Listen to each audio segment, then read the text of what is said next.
resources, inspiring interviews, business practices, and practical advice to take your art career to the next level. Join Sergio Gomez in today's Artist Next Level and get ready to take control of your career.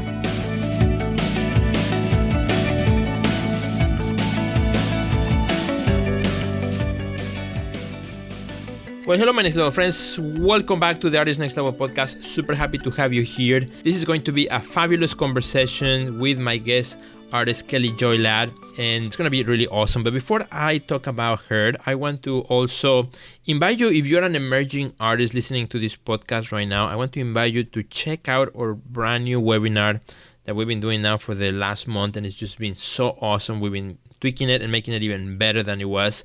Is the Emerging Artist Blueprint. It's a super cool, totally free webinar that you can take with Dr. Janina and myself, where we go over the steps on how to take your art career to the next level, especially if you are an emerging artist. So come and check it out. All you have to do is go to www.theartistnextlevel.com/emerging blueprint. Again, www.theartistnextlevel.com/emerging blueprint.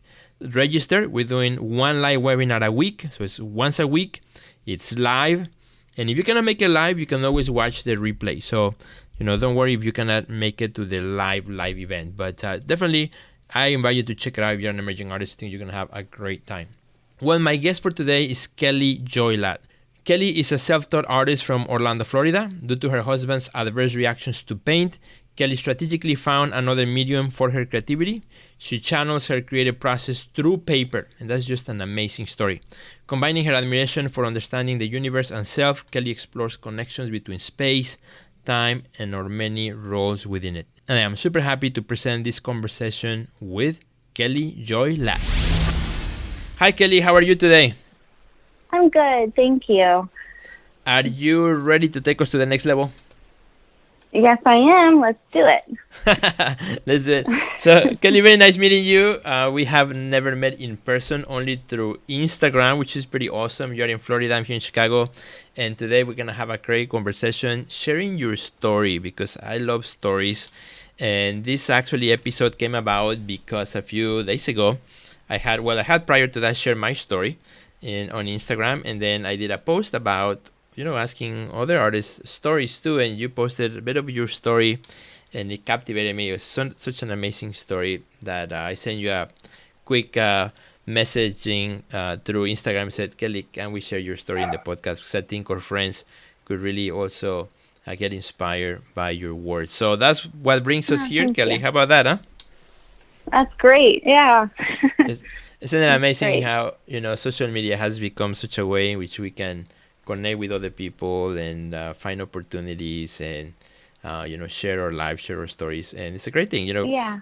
A lot of people may complain that social media takes up a bunch of our time, and it does takes up our time, but also there's some great opportunities there and some great ways to connect. Like it was because of it that we are having this conversation right now, and that's exactly. Fabulous. And the post that you wrote, like.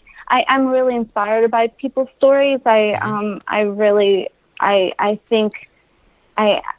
excited when I hear someone's stories. I love knowing how they got to where they are today. Mm-hmm. And so when you posted that, I was like, oh my goodness, like I'll share mine. Why not? So yeah, exactly. So yeah, thank you. That's crazy. That's awesome. All right, Kelly. So let's have a little bit of a conversation. Let's get into your story. So first, tell us a little bit about your growing up. Were you or did you grow up in Florida area, or how did you end up in Florida?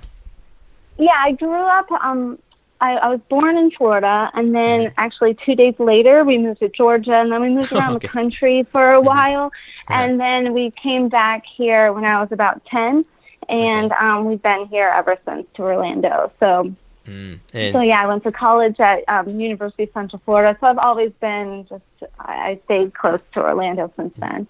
You cannot get away from the nice weather down there, huh? Yeah, well, it's getting hot now, so. Yeah, that's right. So, Kelly, how about becoming an artist? Was that something that you had in mind since you were a kid, or how did that happen for you? Well, I've always been creative in some way, shape, or form. When I was little, I wanted to be a writer, and that's what I've I wanted to be a writer forever. Like, I'd be writing articles and stories and just different things my whole life. And it wasn't until about 6 or 7 years ago that I switched careers. I was a magazine editor for 10 years, and then I started really focusing on art, and now I'm a full-time artist. So yeah, my journey has shifted from one creative realm to another. So it's been a fun transition. Very cool. But it's a nice thing that, both things have still to do with the creative mindset, which is awesome. It's not like you were doing a job that had nothing to do with art, but that's great. Yeah. That you yeah, had exactly. that you had that going. Now, what makes your story fascinating is, as you are a working, practicing artist, and what you said in the post that then your husband had Lyme disease, right? And that kind of make you change completely in the way you make art. So tell us a little bit about, that part of the story, which is incredible. Yeah, so my husband, Alex, he has Lyme disease, and he's had it for about 13 years. Okay. And then about 6 or 7 years ago, he developed a condition, a symptom called multiple chemical sensitivity. And what that means is he can't be around chemicals at all. So at this time, I always just painted for fun, like as a hobby after work and on weekends. I just painted just for fun. But when he got this condition, I had to figure out a way to make art using materials that he could be around. And so he could be around paper. And so I then started playing with papers, and it was a safe material for him. And I found a glue that I use that's a water-based glue that doesn't have any chemical smell or anything to it. So I over time I developed a lot of techniques where I can make 3D texture out of paper, and I worked every single day just trying to develop new skills and new ideas, and that's where I am today. Like I every day I'm still trying to come up with new ideas and trying to figure out how to manipulate the paper and change it into something else. Wow, that's amazing. And tell me a little bit about that transition, because there are circumstances in life that we cannot anticipate, right? Right. Such as, for example, illness or disease or things that happen that come our way, because we are human beings and we are susceptible to those things. But when it touches close to home, and you are a producing artist, and the medium that you're using, in this case, was not good for your husband. Tell me about that transition of, moving from one medium, such as painting, to something completely different, which is, it becomes more object based because you're not doing collage. You are actually manipulating the paper in so many ways, just from what I see in your Instagram, which I have to say, your work is beautiful and it's amazing. So I want to invite, at the end of the podcast, we'll share your social media link so that our friends can go and take a look at it. But your work is amazing. You almost, you become a painter with paper in many ways, and also a sculptor. Exactly. And so I wonder if what became an obstacle first, actually opened the doors to a lot more opportunities as if you had stayed as a painter. Right. So as a painter, I'll be honest, I'm a self-taught artist.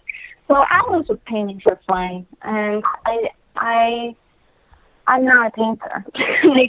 Looking at artists that I come in contact with now, I wasn't a painter. I was in the sense of I enjoyed making art, but I wasn't a painter, and it didn't click, And but when I started working with paper, that's when it clicked, and that. And so in a weird way, my husband's illness, helped me find my dream. It helped me discover, a part of me that I didn't know existed. Because, when he got sick, like, Mm-hmm. when he first got sick, like nothing, I had to dissolve away like all the fluff stuff, and I could only focus on what was really important. Like my family was really important, just getting us through every day, like that's important. And then I realized art was really important to me. And that, like pushing away all the stuff that's not important, like I really started discovering what made me, you know? And his illness like helped us really like push away all the stuff that really isn't important in life, you know? Yeah, because when those things happen in our lives, we can look at what really matters, right? And everything else is secondary. Yeah, absolutely. And one of the things that I find fascinating also about your story is not only that you find yourself through this new medium and, you know, a whole new world opens up for you in that sense, but also the mindset that it takes to take that approach, right? Where, you know, something comes your way and there's always two ways of looking at the same event, right? You can have resentment. You can say, well, you know, I'm just going to, you know, find another studio or, you know, or be upset at it, you know, or, you know, be in the negative way. But the other approach, that's the one that you took, is like, well, there's got to be a way, right? There's got to be a way. And first, like you mentioned, going back to the essence of what's important, but also not only that, but then also looking back at your art, said, okay, you know, what's another avenue that I can take? Tell me a little bit about that mindset. It just evolved because, like, I think that's like what spouses do for each other. Like if I was sick, like you just have to find a creative approach. You know, you have to be creative. And if something doesn't work for someone in the family, you just have to switch your mindset to make it work for your family and to make it work for you. Like I see my paper art like as a love note to my husband in a sense, because like if it wasn't for him and us going through all the challenges that we've gone through over the years and all the like heartaches that we've had from the illnesses and stuff, like if it wasn't for him, I wouldn't be doing what I'm doing, and I wouldn't have been able to open myself up to this possibility of doing what I do. And they are like love notes. So like last year I actually started writing love notes to my husband on the canvases underneath the paper.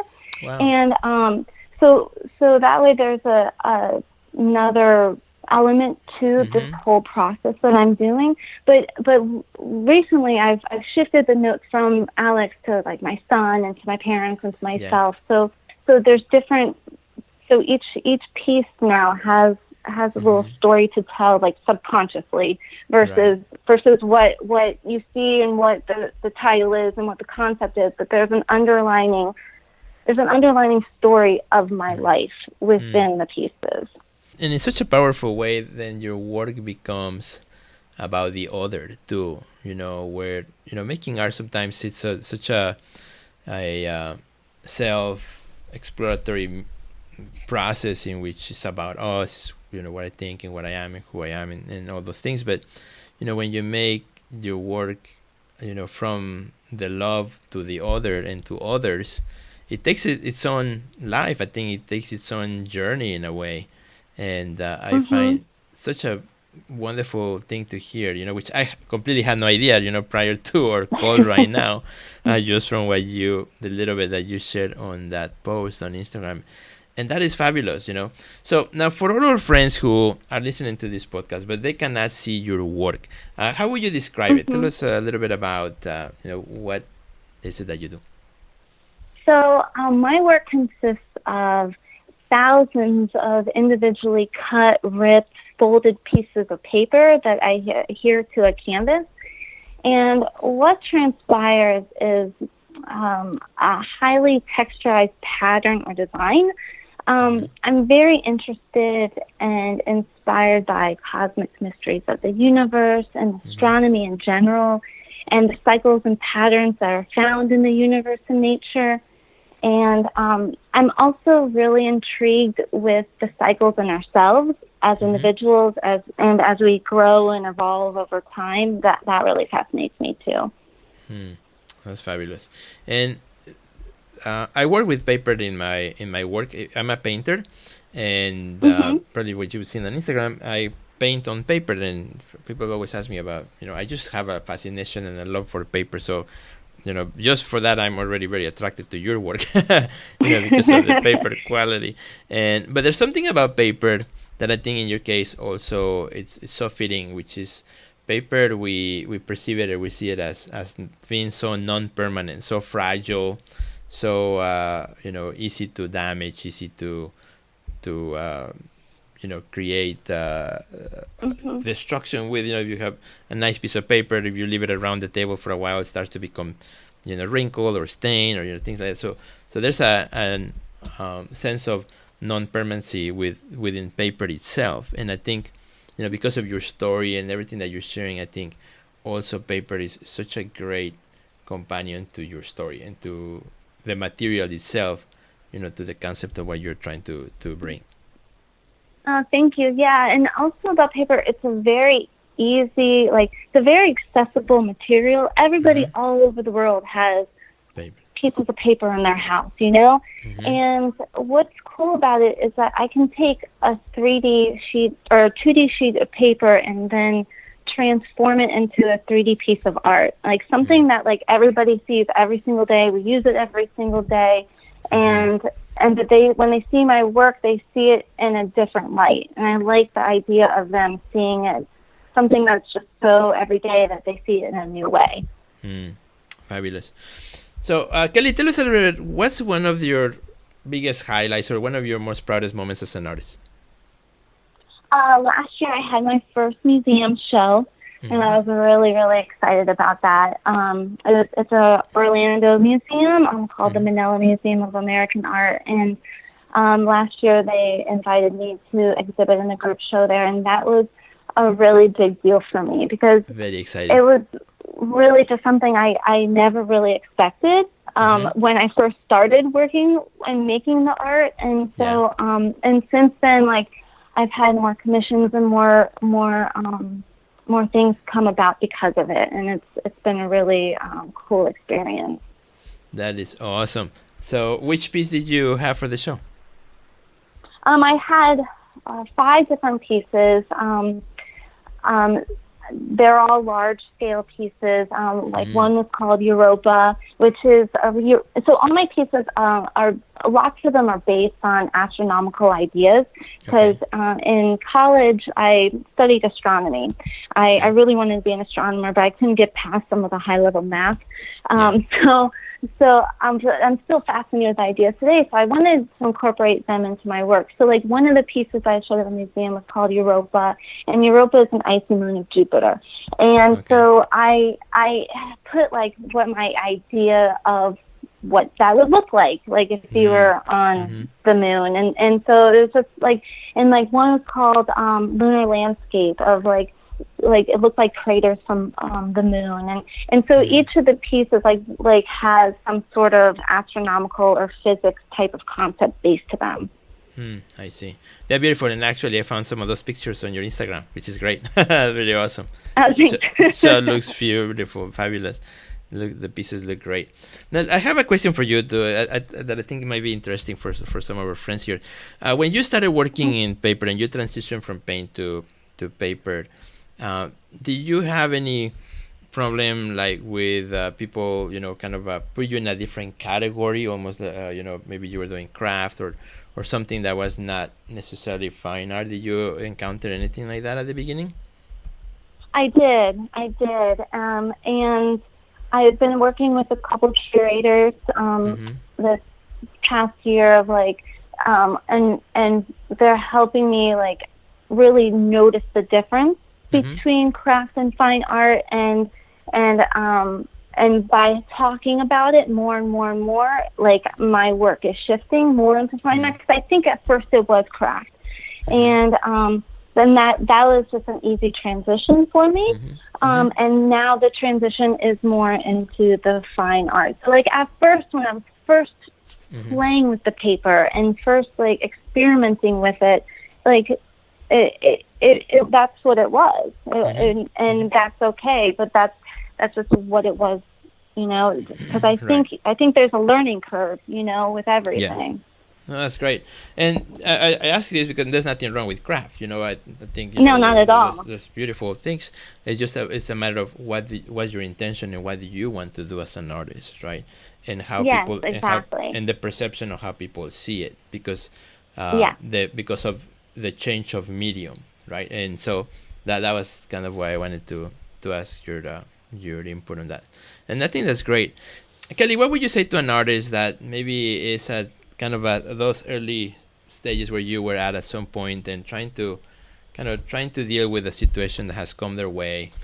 Just know that everything happens for a reason. Like, I truly, honestly believe that. Like if my husband didn't get sick, like, I wouldn't be doing this today.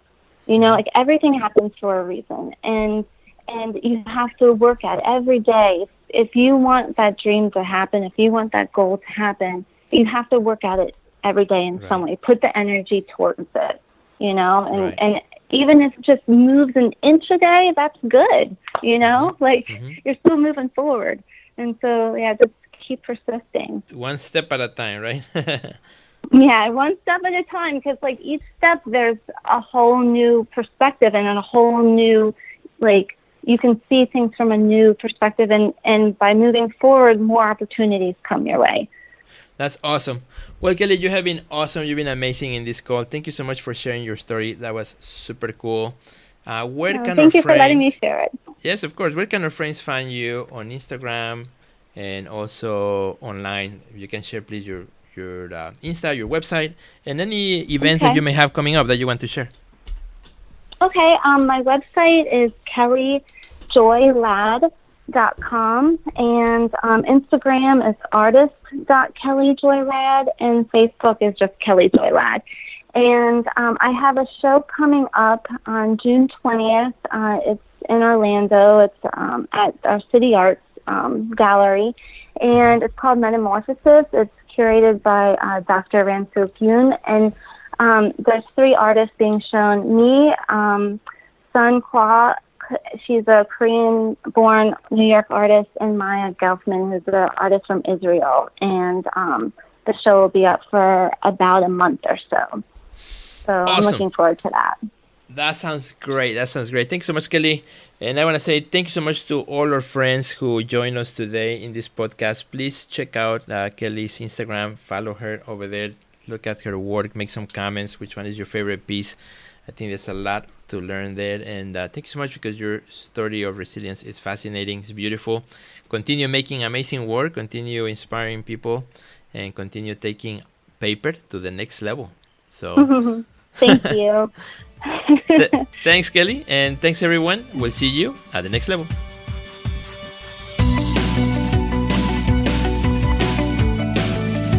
Check out our website at www.theartistnextlevel.com, where you will find our podcast library, learn about our upcoming webinars, find resources relevant to your career, and much more. Thanks for listening to today's podcast, and we'll see you at the next level.